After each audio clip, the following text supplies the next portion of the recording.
like to welcome all of you to a very important event that we're going to have tomorrow, that is on the 18th and also on the 19th of August 2025. The program will start at 11 a.m. tomorrow and it will go on. It's open to the public.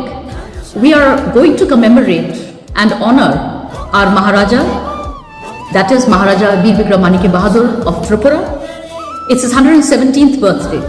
So I would like all of you to come and see this exhibition, which is going to be held at Manikya Enclave. And I'm sure you're going to learn a lot from this exhibition, because we're going to have a photographic exhibition depicting his life and his contributions to the state and to his people. Besides that, we have a very important event as well, which is the release of a special postal cover, which will be done for the first time on Maharaja's birthday, and it will be released tomorrow itself by the Postmaster General. And so I would like all of you to be a part of this wonderful occasion, this joyous occasion. And so once again, please do not miss out on this opportunity.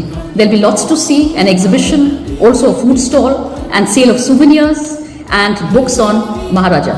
Thank you very much.